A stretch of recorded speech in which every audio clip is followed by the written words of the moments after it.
सध्या तरी गोव्यामध्ये भरपूर पाऊस आहे. जसं तुम्ही बघत असाल तर आता थोडासा पाऊस थांबलेला आहे. त्याच्यामुळे माझा बसने जायचा ताप वाचलेला आहे.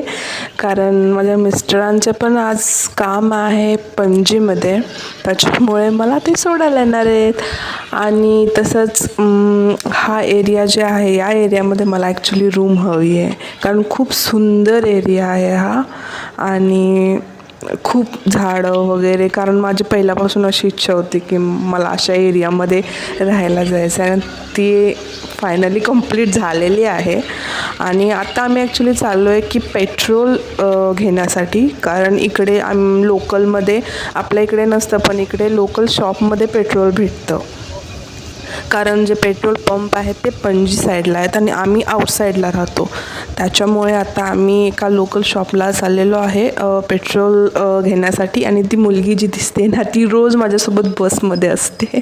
तिने हात पण केलेला आहे. ओके, तर आता तसंच आता मी मेन रोडवरून जात आहे पणजीला. तर आता तुम्ही लेफ्ट साईडला बघाल तर इकडे पूर्ण फॉरेस्ट एरियाच आहे. तर तुम्ही लेफ्ट साईडला बघाल तर पूर्ण झाडे दिसत आहेत तुम्हाला.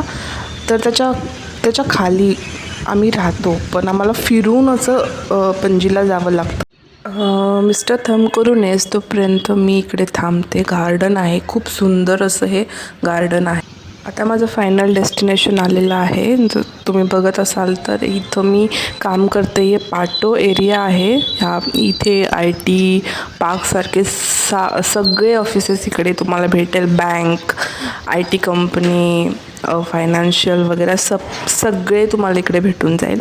आणि आता जी लास्टवाली बिल्डिंग आहे तिकडे मी काम करते. आणि आता माझे मिस्टर इकडे मला सोडून जातील त्यांच्या कामाला. आणि जसं बघत असाल तर हे गेरा इम्पेरियम आहे जिकडे मी काम करते, 2nd फ्लोअरला. Bye bye.